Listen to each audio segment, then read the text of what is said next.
The flickering fluorescent lights of the hospital hallway seemed to amplify the pounding in my head. Alaric, a 46-year-old IT specialist from Seattle, was waiting for my wife, Isolde, to come out of surgery. She'd been diagnosed with a brain aneurysm a few weeks ago, and the doctors had assured me that it was a relatively routine procedure. But as the hours ticked by, a gnawing sense of unease settled in my stomach.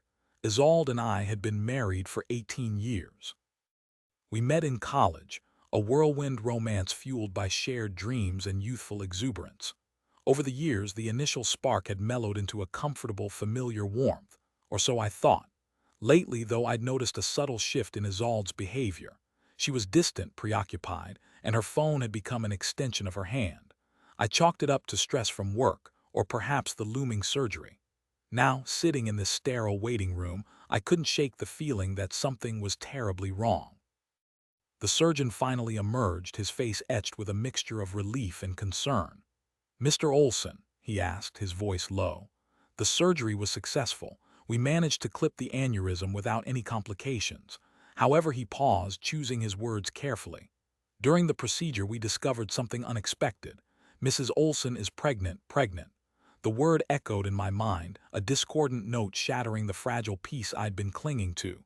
Isolde was 44. We hadn't discussed having children in years. We were both content with our lives, our careers, our freedom. And besides, we hadn't been intimate in months. The realization hit me with the force of a physical blow. Isolde was having an affair.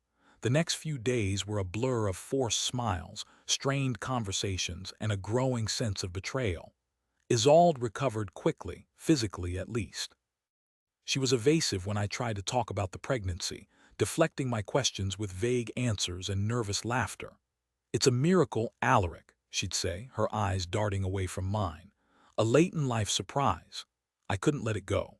The image of Isolde with another man haunted my waking hours, poisoning my thoughts and eroding the foundation of our marriage. I started to obsessively check her phone records, her emails, anything that could offer a clue to the identity of her lover. I felt like a detective in a bad movie, sifting through the remnants of my shattered life. One evening, while Isolde was asleep, I finally cracked the password to her phone. What I found there confirmed my worst fears. A string of messages, filled with explicit details and declarations of love, between Isolde and a man named Kristof. Kristof, our next-door neighbor. The affable, always smiling Kristof who had mowed our lawn when I was out of town, who had helped Isolde carry groceries, who had even joined us for dinner a few times. The rage that surged through me was unlike anything I'd ever experienced. I wanted to scream, to break things, to confront Isolde and Kristof with their treachery.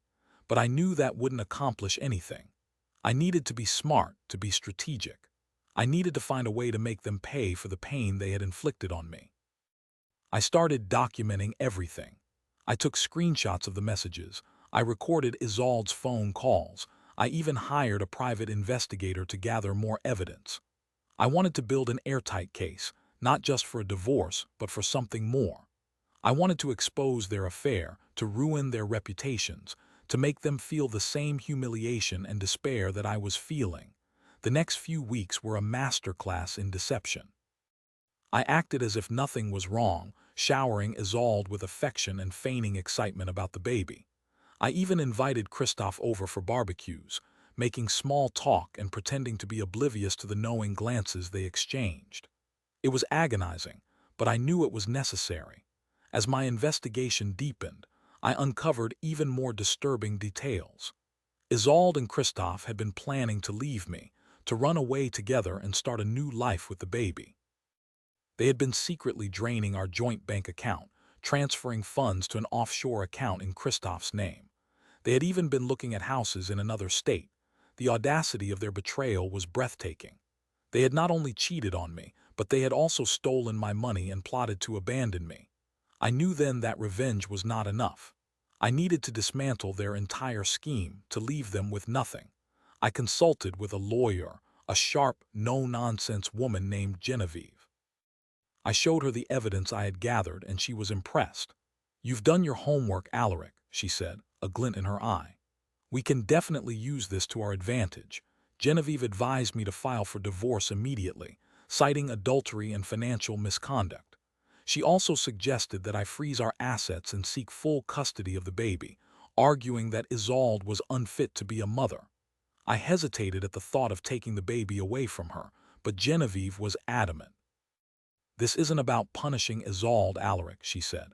"It's about protecting the child. She's clearly not thinking rationally." Reluctantly, I agreed.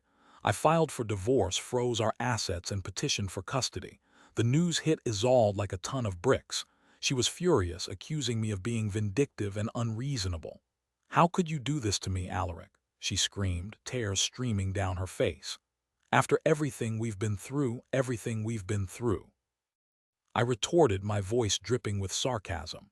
"You mean like sleeping with our neighbor, stealing my money, and planning to run away with my life? Is that what you're referring to?" Isolde's face crumpled.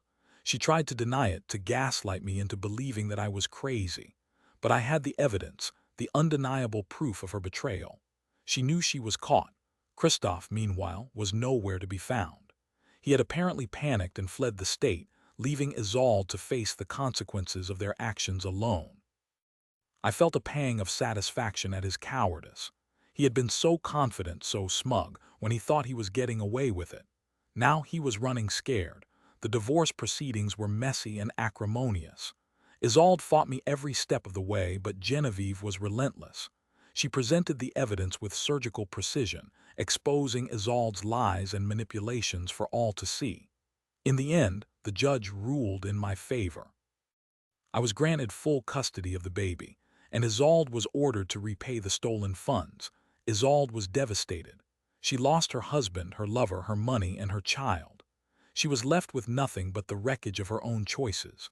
I watched her fall from grace with a mixture of pity and satisfaction. She had brought this upon herself. As for the baby, a little girl named Astrid, I vowed to raise her with love and honesty. I knew it wouldn't be easy being a single father at my age. But I was determined to give her the best possible life, to shield her from the pain and betrayal that had marked her conception. I often wondered if Astrid would ever learn the truth about her parents. I knew that one day she would ask questions, and when that day came, I would tell her the truth, as gently and compassionately as possible. I would tell her that her mother had made mistakes, but that she was still loved. And I would tell her that I would always be there for her, no matter what. The experience had changed me, hardened me in some ways. I had lost my innocence, my trust in others, but I had also gained something, a newfound sense of strength and resilience. I knew that I could survive anything as long as I had Astrid by my side. Years passed. Astrid grew into a bright, curious, and loving child. She was the center of my world, the reason I got up every morning. I never remarried, but I found happiness in my work, my friends, and my daughter. One day, when Astrid was about 10 years old, she came to me with a question. "Daddy," she said, "why don't I have a mommy?" I took a deep breath and sat her down on my lap. "That's a complicated story, Astrid," I said.